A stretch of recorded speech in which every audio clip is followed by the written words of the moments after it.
Hello students, welcome back to my channel exam Darpan. अगर आप भी क्लास 10th के स्टूडेंट हो और 17th फेब को मैथ का पेपर देने वाले हो तो ये वीडियो गलती से भी स्किप मत करना, क्योंकि मेरे पास है ये वायरल मैथ का पेपर जो कि 100% आपके एग्जाम में आने वाला है। 100% ऐसे का ऐसे ही छप के आएगा। और मैं आपको बता दूं, अभी मेरे पास बहुत सारे बच्चों के मैसेज आए हुए हैं कि सर जो पेपर आपने कराया था हमारे प्री बोर्ड में बिल्कुल ऐसे ही क्वेश्चन आए थे, बिल्कुल ऐसे ही क्वेश्चन हमारे प्री बोर्ड में आए थे। तो यार प्री बोर्ड में बिल्कुल ऐसे क्वेश्चन आए थे उनके, और मैं बोल रहा हूं प्री बोर्ड तो छोड़ो, बोर्ड में भी ऐसे ही क्वेश्चन आएंगे। और तुम बिल्कुल क्या करना है, बस छाप के चले आना, बस भरोसा रखो, साथ के साथ चलते रहो। एग्जाम के दिन तुम गर्दा गर्दा करके आ जाओगे पूरा एकदम 100%। बच्चों ने मुझसे, बहुत सारे बच्चों ने मुझे मैसेज किया है कि सर हमारे प्री बोर्ड के एग्जाम में सेम ऐसे ही क्वेश्चन आए थे, सेम जैसा आपने कराया था, जैसे आपने बताया था वैसे ही क्वेश्चन आए थे। तो सुन के यार बहुत खुशी हुई कि चलो जैसा मैंने बताया है वैसा आया है। तो अभी बोल रहा हूं कि ये पेपर 100% ऐसा ही आएगा, तो वीडियो को स्किप मत करना गलती से भी, पूरा का पूरा वीडियो देखना और एक एक कॉन्सेप्ट को सीखना। एक बार कोड देखो क्या है, 33 और ये 2 कोड है ना। नोट पढ़ना बहुत इंपॉर्टेंट है। नोट क्या है, please check that this question paper contain 27 printed page. इस क्वेश्चन पेपर में 27 प्रिंट पेज है या नहीं है, पहले तो इस बात को कंफर्म करना है। पॉइंट नंबर 2 क्या है, क्वेश्चन पेपर कोड जो राइट हैंड में दिया है वो आपको अपने आंसर बुक में लिखना पड़ेगा। ओके। पॉइंट नंबर 3 बोल रहा है कि टोटल आपको कितने क्वेश्चन करने होंगे, तो 38 क्वेश्चन आपको टोटल करने। नेक्स्ट पॉइंट है जो भी सीरियल नंबर दिया हुआ है आपको, सीरियल नंबर वो आपको आंसर बुक में क्वेश्चन अटेम्प्ट करने से पहले आपको क्या कहे, लिखना पड़ेगा। टोटल देखो, टोटल आपको 15 मिनट मिलने वाले हैं पेपर पढ़ने के लिए। कब से, 10:15 से लेके 10:30 बजे तक पेपर आपको सिर्फ और सिर्फ पढ़ना है।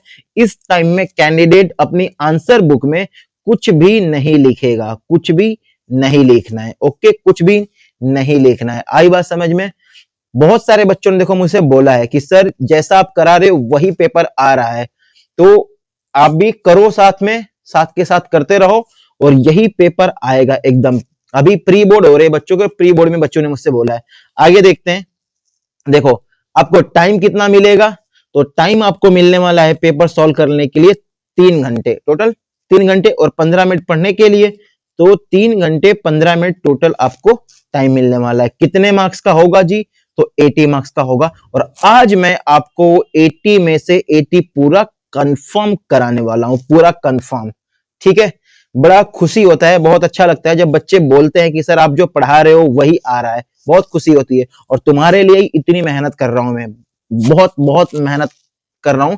आगे भी मैं पूरा ट्राई कर रहा हूं कि तुम्हारे एग्जाम से पहले तुम्हारी मैं प्रैक्टिस कराऊंगा लाइव आके क्वेश्चन की। कौन कौन इस बात के लिए रेडी है, एक बार मुझे बताना कि सर हाँ लाइव आके आप क्वेश्चन की प्रैक्टिस भी कराओ। और ये क्वेश्चन श्योर है, बिल्कुल 100% है, आपके एग्जाम में ऐसे के ऐसे आएंगे। बस करना क्या है, तुमको जाके छाप देना है। ओके, तो फटाफट बार इंस्ट्रक्शन देख लेते हैं क्या है। जनरल इंस्ट्रक्शन ये भी देखना बहुत जरूरी है। फर्स्ट पॉइंट क्या बोल रहा है इसका, देखो, this question paper has contain 38 questions, all questions are compulsory. इस क्वेश्चन पेपर में टोटल कितने क्वेश्चन है, 38, और सारे के सारे क्या है, कंपलसरी हैं। नेक्स्ट पॉइंट बोल रहा है this question paper is divided into 5 section. ये जो क्वेश्चन पेपर है वो 5 सेक्शन में डिवाइड है, section A, B, C, D और ई में। Point number 3, in section A 1 से लेके 18 तक क्वेश्चन होने वाले हैं, जो कि क्या होंगे, मल्टीपल चॉइस क्वेश्चंस होंगे। 19 और 20 वाला जो क्वेश्चन होगा वो होगा assertion and reasoning based question होगा। और सारे क्वेश्चन कितने नंबर के लिए होंगे, 1 नंबर के लिए। सेक्शन ए में जितने भी क्वेश्चन होंगे वो कितने होंगे, 1 मार्क्स के लिए। ओके। पॉइंट नंबर 4 बोल रहा है in section B, section B में क्वेश्चन नंबर 21 से स्टार्ट होगा और लास्ट क्वेश्चन होगा 25 तक। मतलब 21 से लेके 25 तक के जो क्वेश्चन है वो सेक्शन बी में होंगे और very short answer type question ये होने वाले हैं। और हर एक क्वेश्चन कितने नंबर का होगा, तो 2 मार्क्स का होगा। नेक्स्ट पॉइंट नंबर 5 बोल रहा है in section C question number 26 से स्टार्ट होगा, 31 तक होंगे। कैसे होंगे? तो शॉर्ट आंसर टाइप क्वेश्चन होने वाले हैं और हर एक क्वेश्चन कितने 3 मार्क्स का होगा।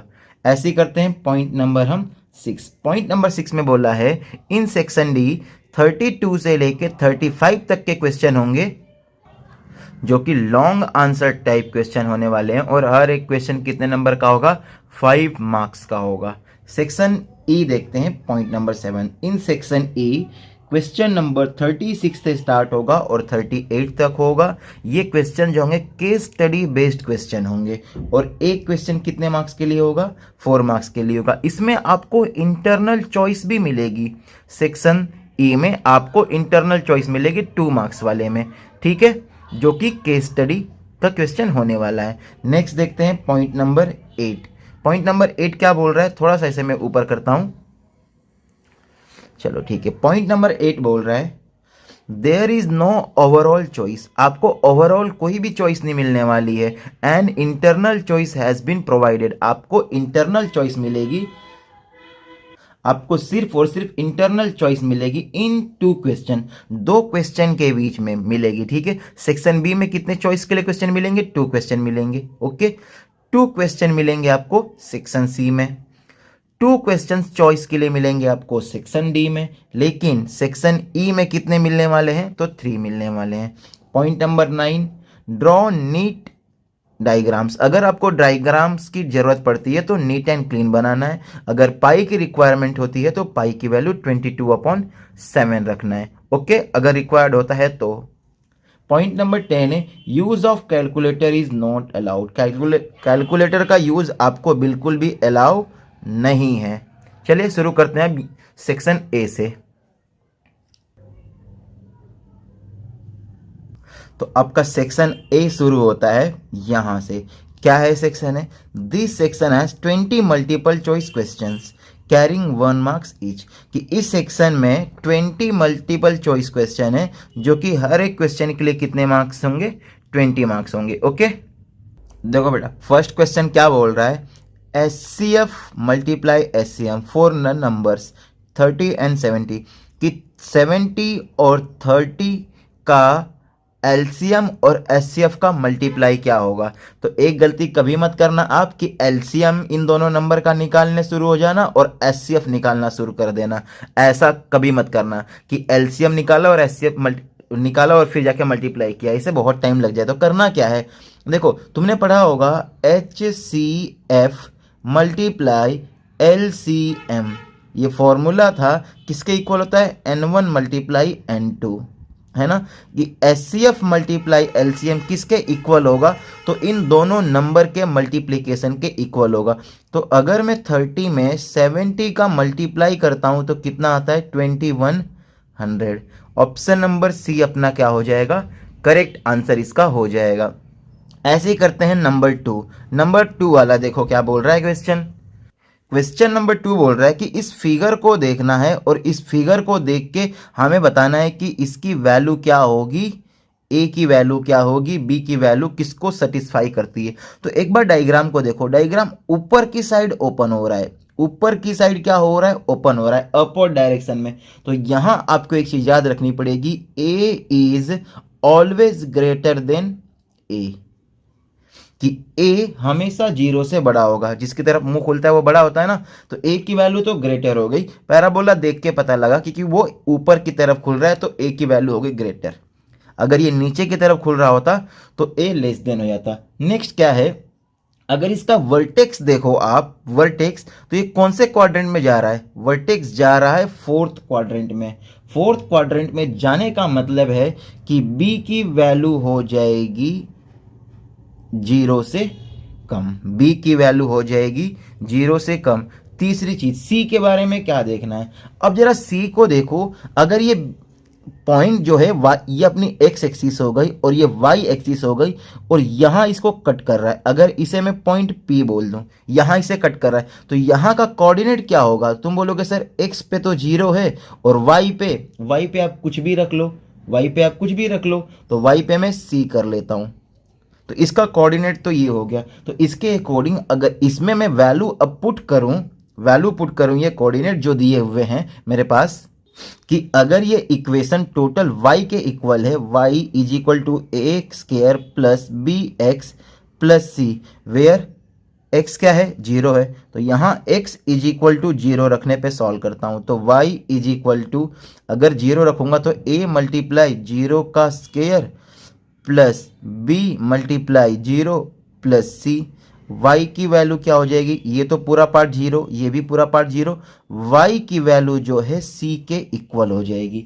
y की वैल्यू किसके इक्वल हो जाएगी, c के इक्वल हो जाएगी। इसका मतलब हमें क्या कंक्लूजन मिलता है कि जो कोऑर्डिनेट है वो क्या है, 0, c, 0, c है, जो कि मैंने यहाँ लिखा है, तो c क्या हो जाएगा, c ग्रेटर देन 0 हो जाएगा।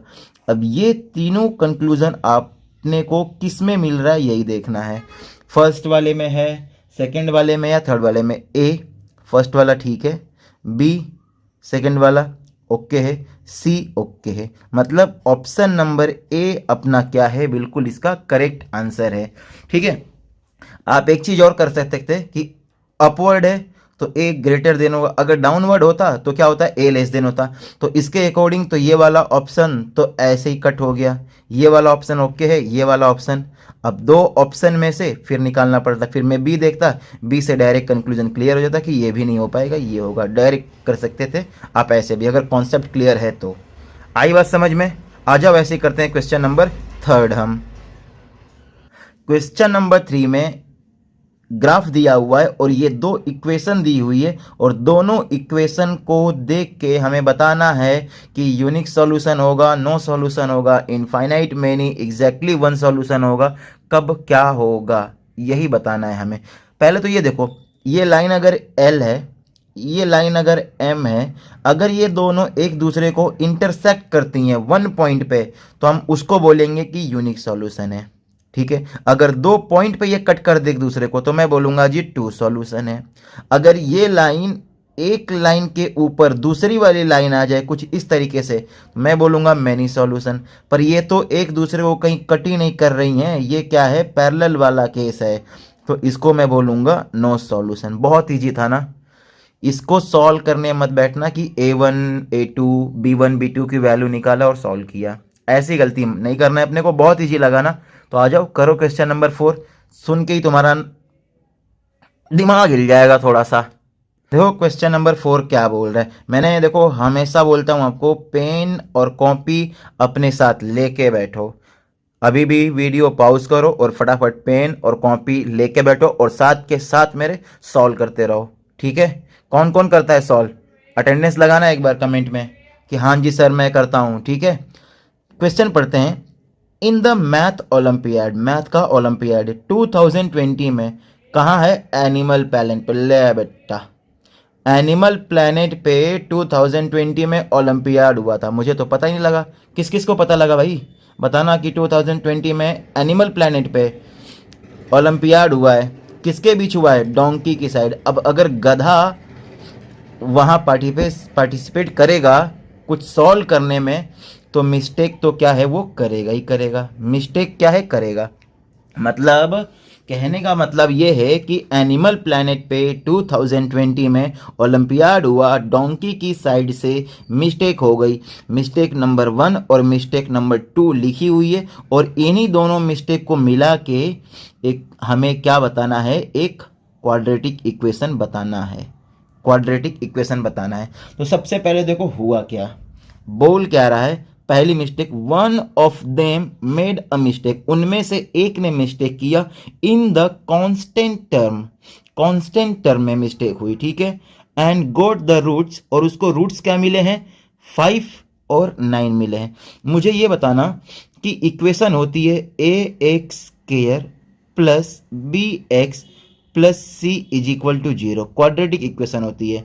ठीक है, इसके रूट्स में मिस्टेक हुई है, मतलब कांस्टेंट टर्म में मिस्टेक हुई है, मतलब सी में मिस्टेक हुई है, और सी में मिस्टेक होने का मतलब है कि ए की और बी की वैल्यू तो उसकी क्या रही होगी, ओके रही होगी, ए की और बी की वैल्यू क्या रही होगी, उसकी ओके रहेगी, उसमें तो मिस्टेक हुई नहीं।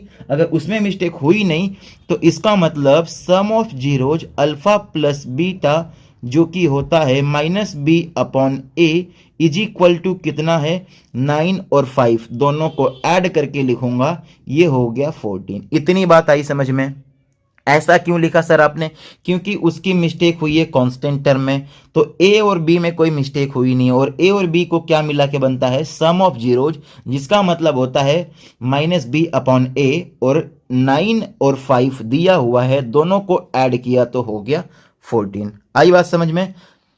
नंबर 2, पॉइंट नंबर 2 बोल रहा है another one committed an error, एक एरर और हुआ, किसमें हुआ? कोफिशिएंट ऑफ एक्स में हुआ।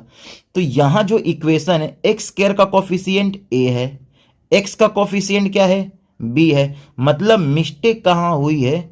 तो बी में मिस्टेक हुई है। इसका मतलब ए और सी दोनों के दोनों क्या है?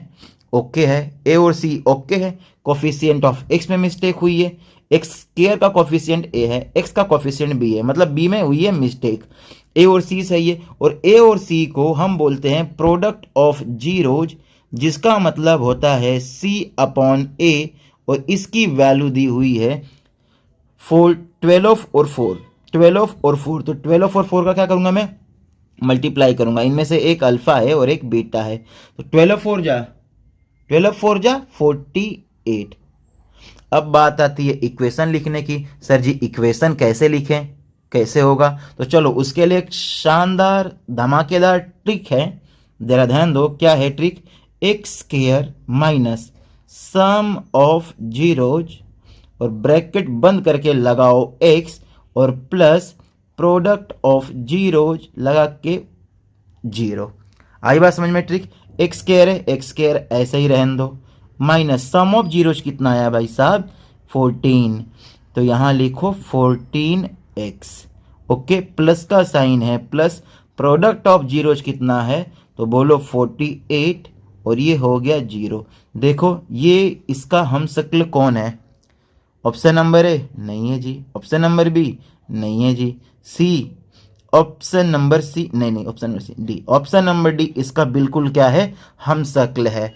तो यही अपना क्या हो जाएगा? ऑप्शन नंबर डी इसका करेक्ट आंसर हो जाएगा।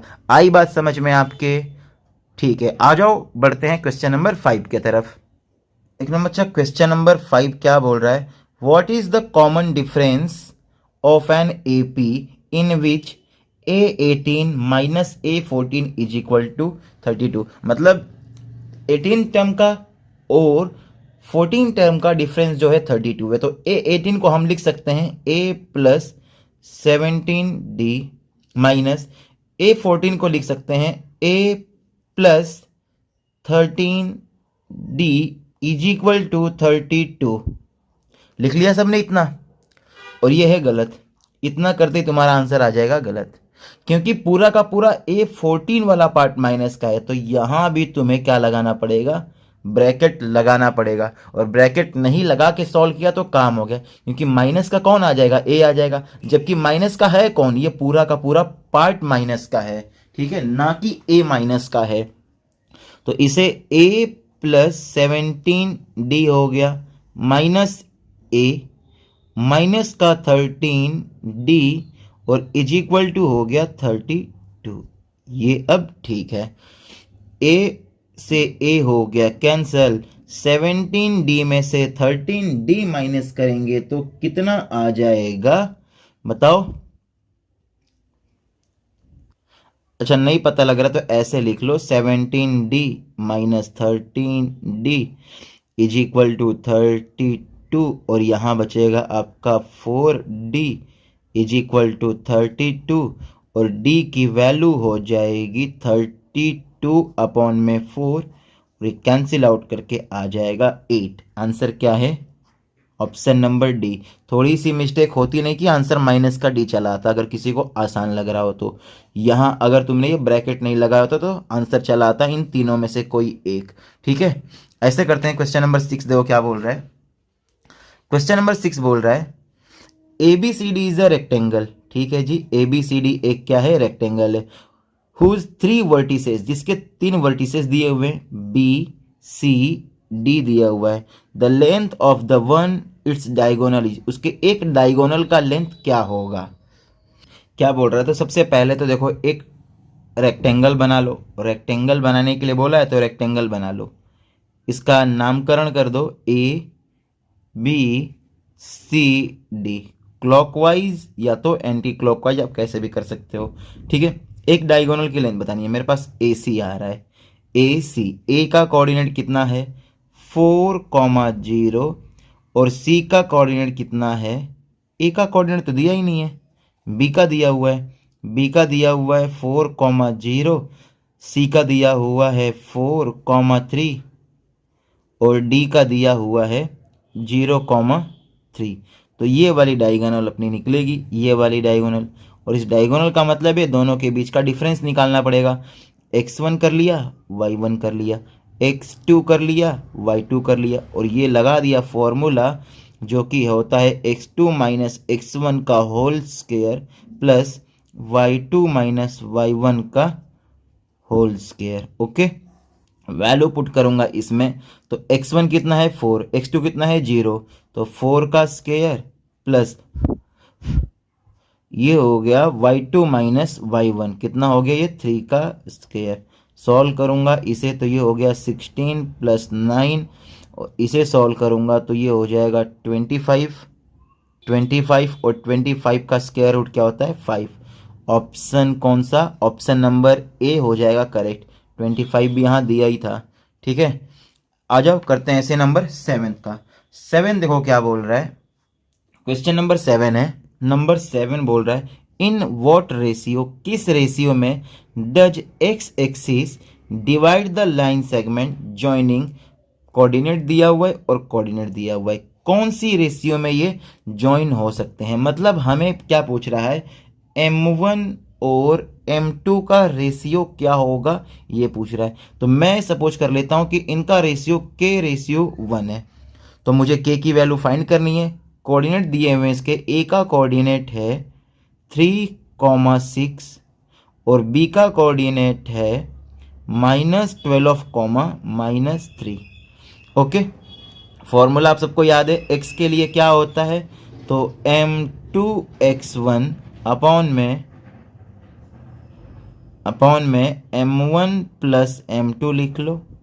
m2x1 और ये हो गया m1x2। ओके, y के लिए लिखूंगा मैं m2y1 प्लस m1y2 अपॉन में m1 प्लस m2। मुझे यहाँ देखो k रेशियो 1 कर लिया है मैंने, यहाँ वैल्यू पुट करता हूँ। एक को x1 कर लूँगा, y1 कर लूँगा, x1 कर लूँगा और मैं इसे y1 कर लूँगा। ओके, अब दिक्कत ये है कि सर ये वाला फॉर्मूला पुट करूँ मैं या ये वाला करूँ, कौन सा मुझे फॉर्मूला पुट करना चाहिए। नहीं तो देखो प्रोसेस बहुत लंबा हो जाएगा, टाइम बहुत लग जाएगा। तो कौन सा फॉर्मूला पुट करना है ये बताएगा एक्स एक्सिस। क्या लिखा है, एक्स एक्सिस पे है। एक्स एक्सिस पे होने का मतलब है कि कोऑर्डिनेट x, 0 हो जाएगा। x पे तो x हो गया, y की वैल्यू क्या हो जाएगी 0 हो जाएगी। तो मैं किस में रखूंगा, y वाले में रखूंगा। ओके, तो y की वैल्यू 0 हो जाएगी। पेन और कॉपी लेके साथ में बैठो आप, पेन और कॉपी, वीडियो को पॉज करो, फटाफट पेन और कॉपी लेके बैठो। हमेशा बोलता हूँ मैं आपको, पेन और कॉपी लेके बैठना है। तो y की वैल्यू कितनी हो गई 0, 0 क्यों हो गई, क्योंकि x एक्सिस पे था। y पे होता तो मैं इसको उल्टा कर देता। m2 की वैल्यू कितनी है 1, तो यहाँ 1 रखो। y1 कितना है अपना 6 है तो 6 रखो, प्लस m1 कितना है k है तो k। y2 कितना है, y2 है माइनस का 3 तो ये हो गया -3 इज इक्वल अपॉन में लिखना है m1 प्लस m2, मतलब k प्लस 1 अपॉन में 1 रख के क्रॉस मल्टीप्लाई करूंगा तो k प्लस 1 का जब 0 के साथ मल्टीप्लाई होगा तो ये हो जाएगा 0, 6 का 1 में मल्टीप्लाई होगा 6, माइनस प्लस माइनस हो जाएगा, ये हो गया 3k। इसको और सॉल्व करूंगा तो 3k माइनस का था इधर आके प्लस हो जाएगा इज इक्वल टू 6, और k की वैल्यू क्या आ गई तो 2 आ गई k की वैल्यू, 2 आ गई k की वैल्यू। तो रेशियो क्या होगा इसका, रेशियो होगा 2:1। रेशियो क्या होगा इसका 2:1। ऑप्शन नंबर ए अपना हो जाएगा इसका करेक्ट आंसर। आ जाओ वैसे ही करते हैं हम क्वेश्चन नंबर 8 इसका। देखो नंबर 7, एक मिनट बच्चों, एक मिनट। नंबर 8 को अगर आपने जल्दीबाजी में करने की कोशिश की तो गलत हो जाएगा, दिखने में इजी है। इन द गिवन फिगर दिया, find the value of angle P और एंगल आर की वैल्यू बतानी है। अगर आपने की ए बी सी सिमिलर होगा पी क्यू आर के, ए की वैल्यू इसके बराबर, इसकी वैल्यू इसके बराबर, इसकी वैल्यू इसके बराबर, और कोई भी ऑप्शन टिक लगा दिया तो यहाँ मिस्टेक हो जाएगा। सबसे पहले पता करना पड़ेगा कि जो ट्रायंगल ए बी सी है आखिरकार ये सिमिलर है किसके। ये ट्रायंगल जो ए बी सी है ये कौन से ट्रायंगल के सिमिलर है, पी क्यू आर के है, क्यू आर पी के है, या आर पी क्यू के। एक बार देखते हैं, अगर ये एंगल 30 का दिया हुआ है, ये एंगल 20 का दिया हुआ है, तो एंगल सम प्रॉपर्टी के अकॉर्डिंग तीनों एंगल का सम 180 होना चाहिए था, जिसमें से ये दोनों मिला के कितने हो गए, 50 हो गए। तो अगर 180 में से मैं 50 माइनस कर लूं तो मिलता है 130, मतलब ये एंगल क्या है, 130 का है। मतलब एंगल ए और एंगल क्यू बराबर है, एंगल ए और एंगल क्यू बराबर है। यहाँ पहले ए लिखा है तो यहाँ पहले क्या लिखना पड़ेगा, क्यू। तो अब क्यू से शुरू करते हैं, Q R P, Q R P, ये ट्रायंगल हो गया सिमिलर। तो एंगल ए के बराबर क्यू होगा, एंगल बी के बराबर आर होगा, एंगल सी के बराबर एंगल पी होगा। पूछा किसका है, पी का और आर का। एंगल पी और एंगल आर कितना होगा, तो एंगल पी किसके बराबर है, सी के, और सी की वैल्यू कितनी है 20, तो यहाँ लिख लो 20 कॉमा। फिर किसका पूछा है, आर का, आर की वैल्यू कितनी हो जाएगी, आर मतलब बी के बराबर, और बी कितना है 30, तो 20 degree and 30 degree, option number A हो जाएगा अपना इसका करेक्ट आंसर। ऐसे ही करते हैं हम क्वेश्चन नंबर 9। देखो क्या बोल रहा है, 9 क्वेश्चन बोल रहा है कि इन द गिवन फिगर, ठीक है जी, फिगर दिया हुआ है, P Q is a tangent of the circle. P Q क्या है, एक टेंजेंट है। ये रहा अपना पी क्यू, और ये पी क्यू क्या है, एक टेंजेंट है। सेंटर ओ है इसका, ए ओ बी,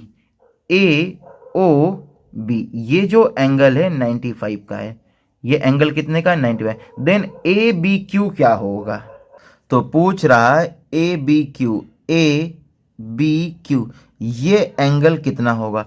एक चीज जरा ध्यान दो, ये रेडियस है और ये अपना टेंजेंट है, तो ये जो टोटल एंगल इसके ऊपर बनेगा ये कितने का होगा, 90 का होगा, 90 डिग्री का, क्योंकि रेडियस जब टेंजेंट पे गिरेगा तो एंगल 90 का होगा। ये एंगल हमें पता नहीं है, अगर ये एंगल पता लग गया तो ये वाला एंगल आसानी से क्या हो जाएगा, पता लग जाएगा। एक चीज और ध्यान दो, ये जो ओ ए है और ओ बी है, क्या ये दोनों बराबर होंगे, बिल्कुल बराबर होंगे। क्यों, क्योंकि क्या है, ये रेडियस है, तो जब ये दोनों साइड बराबर है तो इन दोनों का एंगल भी क्या होगा, बराबर होगा। तो मैं इसे कर लेता हूं x और इसे भी x कर लेता हूं, और हमने पढ़ा है कि ट्रायंगल के तीनों एंगल का सम 180 होना चाहिए एंगल सम प्रॉपर्टी के अकॉर्डिंग। तो 2 angle x is equal to 180 में से मैं 90 माइनस करूंगा तो 2 angle x is equal to 90 हो जाएगा। यहाँ 95 लिखा हुआ है, एक मिनट इसको करेक्शन करो, ये 95 लिखा हुआ है, 95। तो 180 में से 95 हम क्या कर लेंगे, माइनस करेंगे तो कितना आ जाएगा 85। और जब 85 को मैं 2 से डिवाइड करूंगा तो एंगल x कितना आ जाएगा 42.5, कितना आ जाएगा 42.5। ओके, और ऑप्शन में दिखते ही 42.5 कोई बच्चा करेक्ट मत कर देगा कि लो जी एंगल x आ गया तो अपना करेक्ट आंसर ये हो जाएगा, तुरंत गलत। ठीक है, क्योंकि ये वाली चीज निकली है और हमें पूछ ये रहा है, यहाँ वाली ये चीज पूछ रही है, तो मुझे क्या करना पड़ेगा, टोटल में से, मतलब ये जो एंगल पूरा था 90 में से ये वाला एंगल अगर माइनस कर लूंगा तो मुझे ये वाला एंगल मिल जाएगा। तो 90 में से मैं माइनस करूंगा 42.5 तो आंसर आएगा 47.5, जो कि ऑप्शन नंबर बी हो जाएगा करेक्ट आंसर। आई बात समझ में इतनी? तो आ जाओ इसका करते हैं हम नेक्स्ट क्वेश्चन, जो कि है 10। 10 देखो क्या बोल रहा है, क्वेश्चन नंबर 10 देखो क्या है। 10 में बोल रहा है a circle inscribed triangle A B C, एक सर्कल है जो ए बी सी है इस तरीके से, having A B is equal to 10, A B मैं यहाँ लिख लेता हूँ कि A B is equal to 10 centimetre है। ठीक है, ध्यान देना, क्वेश्चन बहुत इंटरेस्टिंग है, बहुत मजा आएगा इसको करके तुम्हें। ठीक है, बहुत इंटरेस्टिंग है। एक बार इस क्वेश्चन को खुद से ट्राई करके देखो, खुद से इस क्वेश्चन को, वीडियो को पॉज कर दो और क्वेश्चन को खुद से ट्राई करके देखो कि आपने कर पाया या नहीं कर पाया। B C is equal to 12 centimetre और C A is equal to 28 centimetre दिया हुआ है। डी ई क्या है इसकी साइड से। अब पूछ रहा है कि ए डी बी ई और सी एफ की वैल्यू क्या होगी। तो मुझे जरा एक चीज बताना, ये जो ए डी है, ये ए डी है, क्या ए एफ के इक्वल होगा? क्या इक्वल होगा? तो तुम बोलो यस सर बिल्कुल होगा, क्योंकि पॉइंट ए से ए डी क्या है, टेंजेंट है, ए एफ क्या है, टेंजेंट है, ये दोनों क्या होंगे, इक्वल होंगे। तो मैं इसे बोलता हूं एक्स, तो ये भी क्या हो जाएगा मेरा एक्स। वैसे ही बी से बी ई और बी डी भी मेरे क्या हैं, टेंजेंट हैं, तो दोनों बराबर होंगे। बी ई और बी डी भी क्या होगा, बराबर होगा, क्योंकि पॉइंट बी से ही टेंजेंट है। इसे मैं बोलता हूँ वाई और इसे भी मैं बोलता हूँ वाई। ऐसे ये भी बराबर होगा, इसे मैं बोलता हूँ जेड और जेड। जेड क्यों? क्योंकि दोनों बराबर है। वाई वाई क्यों? क्योंकि दोनों बराबर है, ये दोनों बराबर है। अब ए बी का मतलब क्या है, ए बी यहाँ देखो, A B is equal to 10 दिया है, इसको मैं ऐड कर लेता हूँ ए बी का। ए बी को मैं लिखूंगा एक्स प्लस वाई। ठीक है, ए सी को मैं लिखूंगा एक्स प्लस जेड, प्लस कर लेता हूं एक्स प्लस जेड। ओके, अच्छा ऐसे नहीं समझ में आ रहा है तो ऐसे करो, देखो ए बी को मैं क्या लिख सकता हूं, एक्स प्लस वाई लिख सकता हूं, और दिया कितना है ये 10 सेंटीमीटर। ठीक है, बी सी को मैं क्या लिख सकता हूं, y प्लस जेड, तो y प्लस जेड हो गया, और बी सी दिया कितना है 12 सेंटीमीटर। ए सी या सी ए एक ही बात है, तो A C is equal to कितना हो गया, x plus Z is equal to कितना है 28। अब क्या करता हूं, इसे इस पूरे इक्वेशन को मैं ऐड कर लेता हूं दोनों साइड को, तो ये हो गया x plus Y plus z plus x plus z. इन तीनों को मैंने ऐड कर लिया, तो नंबर वाले भी पार्ट ऐड हो जाएंगे। 10 प्लस 12 प्लस 28, एक्स और एक्स 2x हो गया, 2x, ऐसे ही 2y प्लस 2z, और नंबर सबको ऐड कर लूंगा, तो ये कितना हो जाएगा मेरा, ये हो गया पूरा का पूरा 50। 2 हर जगह 2 को कॉमन कर लेता हूँ, 2 को कॉमन किया तो x plus Y plus Z is equal to कितना आ गया 50, और डिवाइड करूंगा इसे तो x plus Y plus Z की वैल्यू आ गई 25। अब तुम बोलोगे सर निकालना तो मुझे ये था A D B E C F, आप ये क्या निकाल के दिखा रहे हो? तो जरा देखो ए डी क्या है, एक्स है, एक्स लिख लो। ठीक है, प्लस का साइन प्लस। बीई क्या है, बीई क्या है, वाई है, वाई लिख लो। प्लस का साइन है, प्लस लिख लो। सी एफ क्या है, सी एफ जेड है, जेड। क्या इसी की वैल्यू पूछा था, और कितनी आई है 25 है। ऑप्शन नंबर बी अपना हो जाएगा करेक्ट आंसर। आया ये क्वेश्चन समझ में? ये क्वेश्चन हमेशा ऐसा क्वेश्चन पूछे जाते हैं, देखो इसीलिए मैंने बोला कि पहले इसको सॉल्व करके देखो। ऐसे ही क्वेश्चन नंबर 11 है, क्वेश्चन नंबर 11 है, इसे भी आप वीडियो पॉज करो और एक बार सॉल्व करके देखो, इसे भी आप।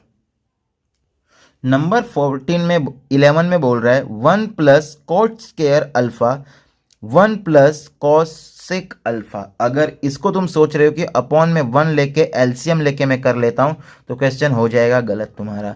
अब करोगे कैसे, फटाफट एक रफ पेज लेता हूं और बताता हूं कि करना कैसे। तो देखो करना क्या है, 1 प्लस कोट स्क्वायर अल्फा को आप क्या लिख सकते हो, फॉर्मूला याद होगा आपको, कोसेक स्क्वायर अल्फा -1। ठीक है, होता थीटा में, अल्फा में दिया है तो अल्फा में लिख लिया। अपॉन में 1 प्लस कोसेक अल्फा। जरा इसको देखो, अगर 1 के पावर में 2 कर दूं तो कोई दिक्कत है क्या? नहीं, क्योंकि 1 के पावर 2 तो 1 ही आएगा। पर इससे फायदा हो गया, देखो ए स्क्वायर माइनस बी स्क्वायर का फॉर्मूला बन गया। तो मैं लिखूंगा 1 प्लस, एक बार ए स्क्वायर लिखना है, कोसेक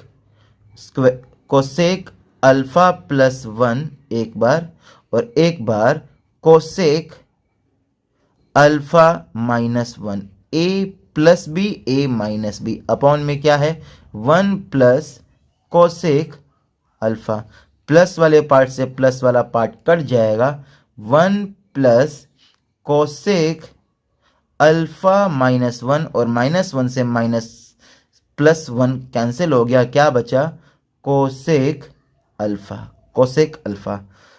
अल्फा मतलब ऑप्शन नंबर सी अपना हो जाएगा इसका करेक्ट आंसर। आई बात समझ में? आ जाओ करते हैं क्वेश्चन नंबर 12। बोल रहा है कि cos theta is equal to 4/5 है, then what is the value of tan theta. तो cos होता क्या है? cos होता है b/h। क्या होता है? b/h। तो मुझे tan थीटा के लिए अगर tan थीटा की वैल्यू बतानी है तो tan थीटा क्या होता है? p/b होता है।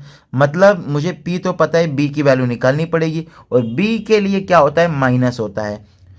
तो 5 का स्क्वायर 25, 4 का स्क्वायर 16, माइनस करो कितना आया 9, तो ये अंडर रूट में रहा होगा, और अंडर रूट में 9 का मतलब क्या हो गया? 3। ठीक है, ये हो गया 3। पाइथागोरस लगाया है हमने, इस तरीके से पाइथागोरस लगाया है। तो p की वैल्यू कितनी है? p की वैल्यू 4 है। b कितना आया? b आ गया 3, तो 4/3 ऑप्शन नंबर सी इसका हो जाएगा सही जवाब। आ जाओ ऐसे करते हैं हम क्वेश्चन नंबर 13 को। देखना नंबर 14 क्या बोल रहा है। In a circle of radius 14 centimetre, अच्छा ये छूट गया 13।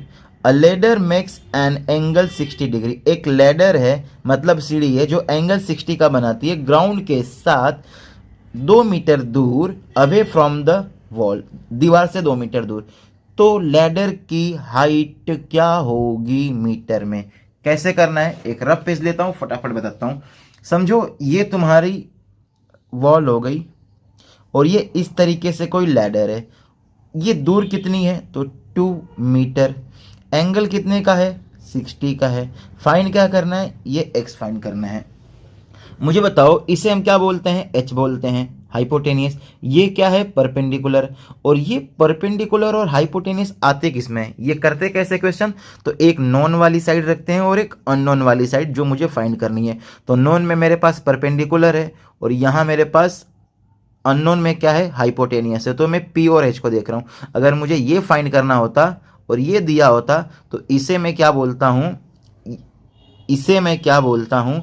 परपेंडिकुलर बोलता हूँ, और ये बेस है। अभी करेक्ट किया है मैंने। तो ये मेरा परपेंडिकुलर है और ये क्या है? बेस है।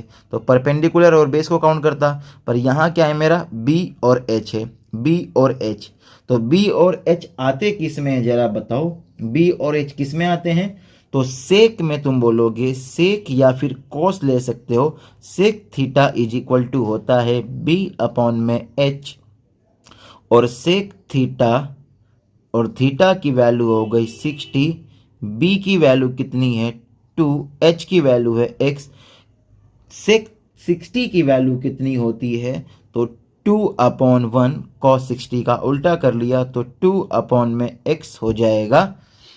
देखो क्वेश्चन क्या था? अ लेडर मेक्स एन एंगल 60। एक लेडर है मतलब सीढ़ी है जो 60 का एंगल बनाती है ग्राउंड के साथ, जो कि सीढ़ी कितनी है? वॉल से दूर है 2 मीटर। तो लेडर की हाइट क्या होगी? समझो ये एक वॉल हो गई और ये एक सीढ़ी हो गई जो ग्राउंड के साथ 2 मीटर की डिस्टेंस पे है।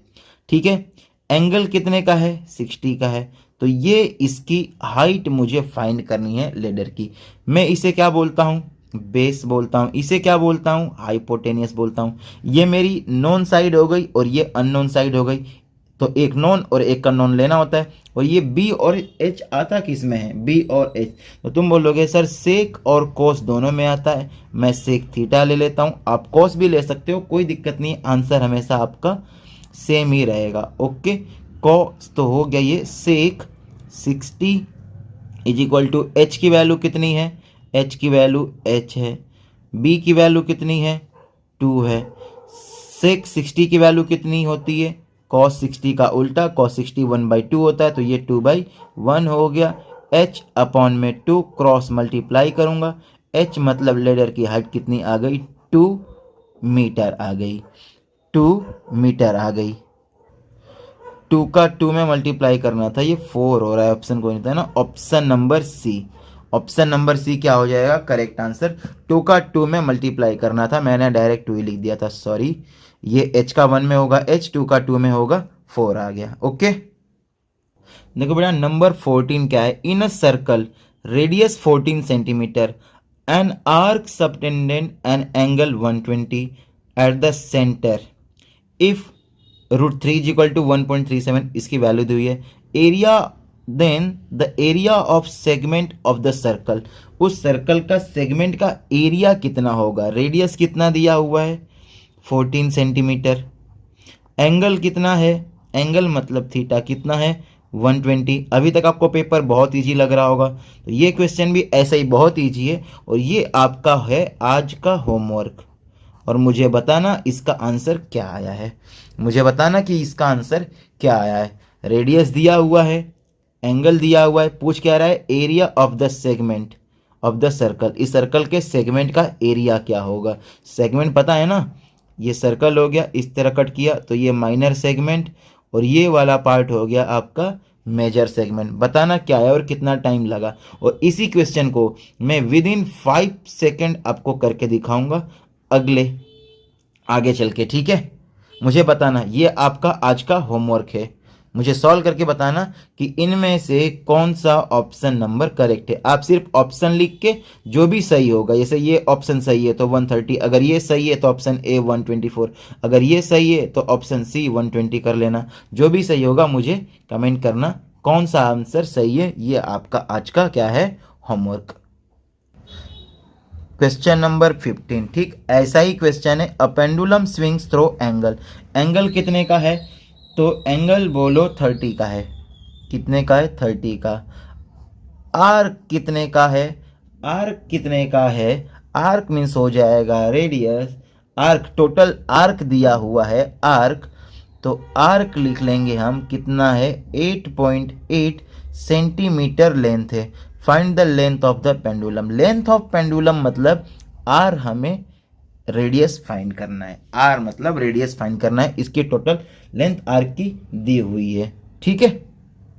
तो इसके लिए फॉर्मूला आपने याद किया होगा, क्या length of arc is equal to theta upon 360, और यहाँ आएगा सरकमफ्रेंस ऑफ सर्कल जो कि होता है 2πr, और इस टोटल की वैल्यू दी हुई है 8.8, लेंथ ऑफ आर्क टोटल दिया हुआ है, वैल्यू पुट करता हूँ मैं 8.8 इज इक्वल टू थीटा की वैल्यू कितनी है 30 डिग्री, और ये हो गया 360 मल्टीप्लाई में 2 मल्टीप्लाई पाई की वैल्यू 22/7, और आर की वैल्यू हमें क्या करनी है फाइंड करनी है। यहाँ देखो 0 से 0 कैंसिल होगा, 3 1 जा और ये 3 12 जा कैंसिल आउट हो जाएगा। ओके, 2 1 जा 2 6 जा, ये भी कैंसिल आउट हो गया। जो चीज़ें बची उसको लिख लेते हैं, ये हो गया 8.8 इज इक्वल टू 1/6 मल्टीप्लाई में 22/7 मल्टीप्लाई आर बचा हुआ है। अगर आप ध्यान दो तो 11 2 जा 11 8 जा 0.8 आ जाएगा, वापस ये कट रहा है 2 1 जा और ये 2 4 जा 0.4, कैसे लिखेंगे इसे, देखो यहाँ तो बचा 0.4 और यहाँ है 1/6 मल्टीप्लाई में 1/7 और ये आर, दोनों का मल्टीप्लाई हो जाएगा तो 0.4 इज इक्वल टू 1/7 6 जा 42 मल्टीप्लाई में आर, अपॉन में 1 रख के क्रॉस मल्टीप्लाई करूँगा तो r की वैल्यू मुझे मिल जाएगी, r की वैल्यू मिल जाएगी 16.8 सेंटीमीटर। ओके, कौन सा ऑप्शन हो जाएगा करेक्ट? ऑप्शन नंबर डी इसका हो जाएगा बिल्कुल करेक्ट आंसर। आ जाओ ऐसे ही करते हैं next question number 16। Question number 16 क्या बोल रहा है? अ डाई इज थ्रोन वंस, एक डाइस को एक ही बार फेंका गया है। The probability of even number आने की प्रोबेबिलिटी क्या है? तो देखो होते कितने नंबर है, 1 2 3 4 5 6 नंबर होते हैं। और क्या बोला है? Even number. इवन कितने हैं इसमें से? 3 है, 3 इवन है, तो 3 आने की प्रोबेबिलिटी है। टोटल नंबर है 6, तो हो गया इसका 1/2। ऑप्शन नंबर डी हो जाएगा करेक्ट, इसका आंसर हो जाएगा। नंबर 17 फिर से प्रोबेबिलिटी का है। क्या बोल रहा है? 3 rotten eggs are mixed with 12 good ones. 3 चीज़ें हैं, अंडे हैं, वो ठीक नहीं है, खराब हैं, और उनके 12 के साथ मिला दिया गया है। ठीक है, 1 egg is chosen at random, और एक उनमें से अल्टरनेट मुझे उठाना है, तो उसकी प्रोबेबिलिटी क्या होगी ये बताना है। तो ये 12 और 3 मिलके टोटल तो मेरे पास 15 हो जाए। और खराब कितने थे पूछा है, खराब वाले की, तो खराब कितने थे? तो 3 थे, यही 3 आ सकते हैं, इससे ज़्यादा कभी आएंगे नहीं।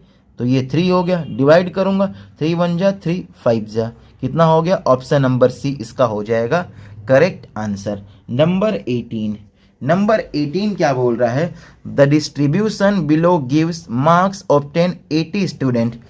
इसमें हमें क्या बनाना है, बताना है model of the class. Model of the class बताना है कि ए बी सी डी क्या होगा। ये आपका सेकंड क्वेश्चन है आज होमवर्क के लिए। सेम ऐसा ही क्वेश्चन मैंने एक और सेट में कराया हुआ है, सेम क्वेश्चन कराया है, और कैसे निकालना ये भी बताया। तो ये आपका हो गया आज का सेकंड क्वेश्चन जो कि होमवर्क के लिए। अब हम करेंगे असर्शन एंड रीजनिंग वाले क्वेश्चन। नंबर 19, जैसा कि हमने इंस्ट्रक्शन पार्ट में पढ़ा था कि नंबर 19 और नंबर 20 क्या होंगे? असर्शन एंड रीजन के होंगे। असर्शन देखो क्या है? A piece of cloth is required to completely cover a solid object, कि एक क्लॉथ है जो कंप्लीटली एक सॉलिड ऑब्जेक्ट को क्या कर लेगा? कवर कर लेगा। आगे बोल रहा है the solid object is composed a hemisphere. वो क्या है? सॉलिड ऑब्जेक्ट क्या है? एक हेमिस्फेयर है। And cone surmounted on it, और इसके ऊपर एक कोन है। If the common radius is 7 centimetre, अगर उसका रेडियस कितना है? 7 है। And the height of the cone, और कोन की हाइट कितनी है? मीटर में, और मीटर उसकी क्या है? हाइट है। और 463.39 centimetre square is the area of the cloth, और उसके लिए इतने क्लॉथ की क्या होती है? रिक्वायरमेंट होती है। चलो असर्शन तो समझ में आ गया कि ठीक है, हाइट दी हुई है, रेडियस इतना है। अगर इसको फाइंड करके देखेंगे तो असर्शन तो मेरा हो गया ट्रू, असर्शन तो मेरा हो गया ट्रू। रीजन क्या बोल रहा है, क्यों ये सही है? The surface area of hemisphere is 2πr²। ये मेरा क्या हो जाएगा? फॉल्स हो जाएगा। ये क्या हो जाएगा? मेरा फॉल्स हो जाएगा। क्यों फॉल्स हो जाएगा? सरफेस एरिया हेमिस्फेयर का TSA और CSA दो चीज होती है। TSA होती है 3πr का स्क्वायर, और CSA होती है 2πr का स्क्वायर। ओके, तो ये किसकी बात कर रहा है पता नहीं, पर अपने को तो पूरे को ढकना है ना हेमिस्फेयर को, तो टोटल सरफेस एरिया आएगा जो कि क्या होता है? 3πr²। तो असर्शन मेरा ट्रू है, रीजन मेरा गलत है। तो कौन सा हो जाएगा? Both A and R true, ये तो नहीं होगा। Both A and R true, ये ट्रू वाला तो होगा ही नहीं। ठीक है, A is true, R is false, सही है। असर्शन ट्रू है और रीजन क्या है? फॉल्स है। तो ऑप्शन नंबर सी क्या हो जाएगा मेरा? बिल्कुल सही आंसर इसका हो जाएगा। आ जाओ करते हैं last question number 20। Number 20, assertion क्या है? Sum of first n term in an AP the given formula. जो AP का सम का फॉर्मूला है वो क्या होता है? एक बार देखो इसे, ये फॉर्मूला दिया हुआ है और ये है इसका रीजन, है ना।